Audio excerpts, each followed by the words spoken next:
Hoje, em 9 minutos, nós vamos falar a respeito de um assunto muito importante, muito sério, muito profundo, mas que às vezes não é tratado com essa seriedade e profundidade, que é a astrologia.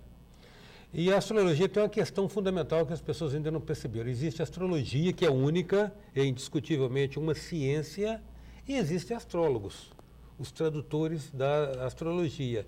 E às vezes ao astrólogo se debita ou acredita a credibilidade da astrologia. Eu vou conversar com um que é uma referência para nós aqui no Espírito Santo, que é um astrólogo, Paulo Randall, com quem eu passo a falar agora. Tá certo, Paulo? Tem astrólogos e astrólogos. A astrologia é a mesma. Sem dúvida, porque principalmente existe cultos pessoais.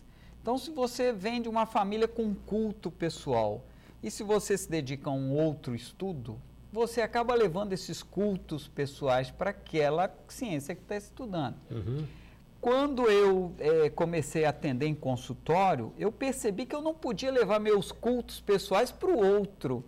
Foi aí que eu comecei a limpar os meus cultos pessoais da ciência e astrologia. Uhum. Então, eu fui buscar linguagens muito mais universais para trabalhar com o cliente e, com isso, eu deixo o culto dele à vontade. Se ele me traz na questão o culto dele, a religião dele, né, aquilo que ele acredita, eu não nego o que ele acredita, mas eu interpreto a astrologia livre daquele culto, tanto o meu quanto o dele, senão não dá. Então, existem astrólogos e astrólogos. Agora, uma coisa que eu acho interessante na lida com esse assunto já de alguns anos, é que também há uma compreensão errada de que a astrologia é uma arte ou ciência adivinhatória. Não, e ela é um instrumento fundamental de autoconhecimento, né? Completamente matemática, inclusive, é pura matemática, porque é a posição de um planeta em relação ao outro, em relação à Terra. As interações. São ângulos. Os caldeus, há 20 mil anos, aproximadamente, foi quando começou alguma arqueologia, encontrou informações ligadas à astrologia. Mas nós temos o mapa do rei Sargão III da Babilônia, que data de 5 mil anos. Então já era um mapa, desenhava quadrado, nem era redondo como a gente faz. Eles enxergavam o céu quadrado, né? Então, quer dizer, a história astrológica vem de muito tempo, porque se percebia. Pô, nasce uma criança num dia, poxa, nasce uma outra criança em outro dia. E as pessoas vão percebendo genialidades naquelas crianças. Aí nasce uma criança no dia do nascimento do avô. Aí se percebe umas certas genialidades parecidas. Então essa coisa foi criando um conceito e os caldeus traduziram esses conceitos através de angulações. Agora, mas veja bem, você está falando aí, digamos assim, da fundamentação matemática, que é os ângulos e, naturalmente, as interações entre corpos, porque você tem um eletromagnetismo aí. Vamos dizer que sim. Mas a questão fundamental é que eu vejo é entender a astrologia como instrumento de autoconhecimento. Sim. Depois que você compreende o modelo de leitura, aí é o autoconhecimento que é o fundamental. Quem tem autoconhecimento, ele é capaz de atravessar as maiores dificuldades e vencer obstáculos fantásticos. Dizem os mais modestos que dominam o mundo. Quem tem autoconhecimento governa o mundo. De uma certa Porque forma, sabe se colocar no pessoal, mundo. sim, né? Sabe se colocar no mundo, né? Sabe, sim. Por exemplo, Eustáquio, eu posso estar diante de qualquer pessoa. Eu sei que ela tem um mapa astrológico, ela nasceu numa data, hora e local e que ela tem características positivas e negativas.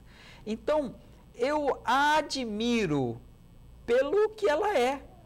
Não há nenhum tipo de inveja, nenhum tipo de colocação porque ela nasceu com aquele talento ou aquelas dificuldades. E atrás daquela máscara de só maravilhas, eu sei que também tem uns planetinhas lá em conflitos. Então, eu converso com um governador, converso com um faxineiro, converso com qualquer pessoa. Todos têm um lado sombra e um lado luz. Isso, todos têm um potencial. Recentemente eu atendi pessoas, casais de homossexuais, né? E é encantador como o mapa daquela pessoa masculina, muito masculina, como pode ela enveredar para o caminho do homossexualismo. Aí você vai ver o conflito do masculino dela com o feminino, é assim, algo que transcende de falar bem assim, pera lá, esse cara aqui não vai durar muito tempo como homossexual. É uma passagem, é um ciclo astrológico que está ativando a feminilidade dele, mas ele é masculino demais para ser, né, homossexual por todo o tempo. Então é como se fosse um modismo que acontece num ciclo dele, num momento em que o modismo, o homossexualismo é muito grande, né? Nós estamos numa geração astrológica, Eustáquio, que nasceu de 83 a 95, que Plutão estava em Escorpião. E essa geração vem para expor a sexualidade no mundo, meio que quebrando paradigmas de forma brutal. Então, vem uma geração de Plutão em Libra, de 72 a 83, que quebrou o conceito de casamento, e outra que vem de 83 a 95, que é para quebrar o conceito de sexualidade. Mas logo depois vem uma outra geração, de 95 a 2008, de Plutão em Sagitário, que vai trazer agora uma repressão a esse modelo anterior. Então, quem está completando 17 anos, agora 18, e os que nascem antes disso, que têm idades menores, que nasceu até 2008, vão vir para tentar frear esse instinto sexual aflorado que essas gerações anteriores trouxeram à tona. Em 9 minutos a gente fala com Paulo Randal. Voltamos já.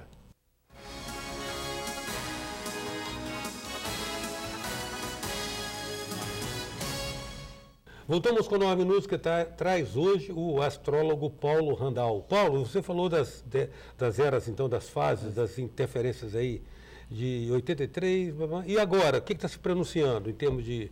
Nós temos... Só um detalhe, eu me lembro de uma época, eu achei impressionante, você falou a respeito de uma configuração que ia ter, em que as pessoas, um sentimento de basta da sociedade, de saturação, e nos anos seguintes coincidiu mesmo com o afloramento de uma série de denúncias. É essa fase de Plutão em Sagitário que entrou de 95 a 2008.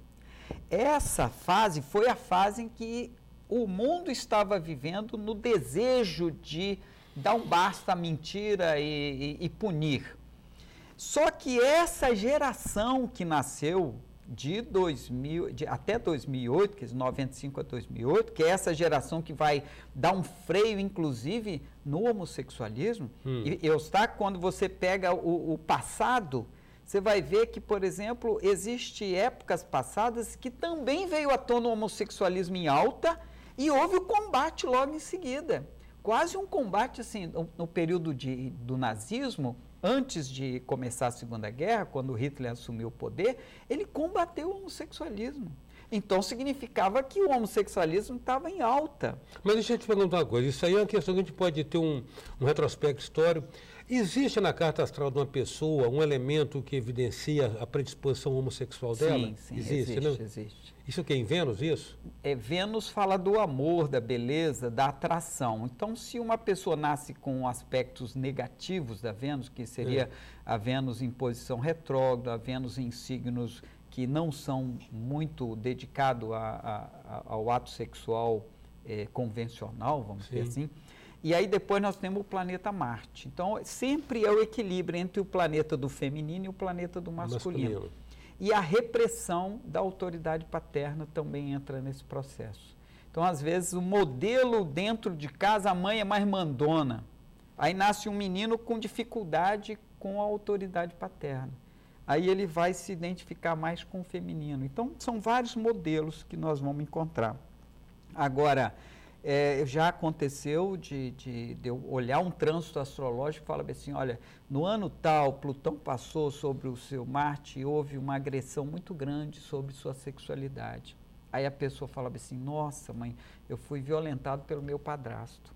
A partir daí, eu comecei a me travestir, assumi um papel contra o homem. Era mais uma negação do homem do que propriamente um modelo. Então, existem ciclos astrológicos, sabe? Isso é que a gente tem que entender. Por exemplo, Eustáquio, o ciclo da depressão.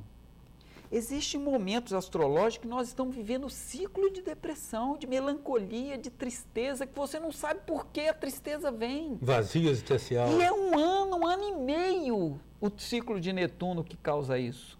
Então, quando você está vivendo isso, mas tentando transparecer que está tudo bem, sem saber o que está se passando, né, que é um ciclo, a pessoa acaba indo para um caminho de tomar psicotrópicos, né?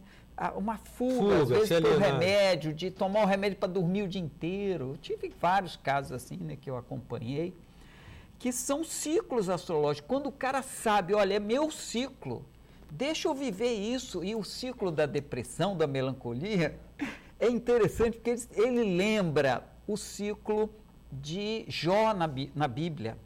Quer dizer, é uma fase que você tem que se sentir impotente, como se Deus estivesse contra você, e você fala assim, não, é um teste, é um aprendizado. E o processo da humildade. Como não, mas o ciclo é da humildade. Paulo, antes de tudo, realmente é questão do autoconhecimento, né? Se ele perceber que isso é um ciclo que tem tempo durável para acabar. Então, ele vai lidar com isso com mais resiliência, digamos assim. Muito mais. Eu tenho clientes que falam para mim, eu estou há 25 anos atendendo pessoas com astrologia, né? Um médico homeopata que eu gosto muito me perguntou assim, Paulo, e se um dia você descobrir que isso tudo é mentira, é falso, que foi imaginação? Eu falei assim, nossa mãe, como eu vou gostar disso acontecer, porque é sinal que eu vou dar um salto para um outro conhecimento ainda melhor. Porque Eustáquio, é tão preciso a astrologia. Ou seja, funciona, né? É tão incrível. Meus filhos têm o prazer de todo ano falar, pai, que ciclo eu vou passar? E eles vão passando. Teve até um dia assim, meu filho brincou, falou, seus amigos me sacanearem. Aí eu falei, pô, por que eu... Que amigos? Não, seus planetas lá, que nossa, você falou que ia acontecer e está acontecendo um ciclo difícil. Então, eles atravessam muito mais tranquilos uma fase difícil. Então, meus clientes têm agradecido muito eu estar dando a eles assim, olha, Deus planejou, e eu sempre coloco isso, Eustáquio, e não é por falar, não. É uma crença individual. Deus, por ser consciente de tudo que acontece é a consciência de Deus pura. Tudo acontece por uma necessidade da ordem divina. Então, a astrologia é um movimento planetário que está em ordem com essa divindade.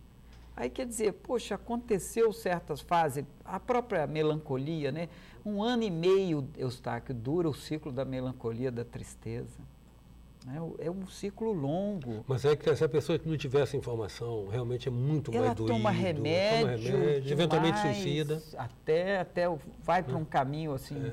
E o engraçado é que o ciclo da melancolia na astrologia também caracteriza uma perda de regras e o indivíduo entra até numa certa liberalidade. Anarquia. Até uma sexualidade no campo sexual também. Ele entra num barco meio esquisito, que ele nunca entraria, mas naquele ciclo ele entra e depois ele acorda e fala, nossa mãe, olha o que eu fiz. Bem, em 9 minutos, como você está vendo, certamente eu imagino você vai querer continuar ouvindo essa conversa, por isso eu te convido para estar conosco amanhã, em 9 minutos, dando continuidade a essa conversa com o astrólogo Paulo Randal. Então tá, até amanhã. Sou passageiro do tempo, tentando entender certos caminhos, aprender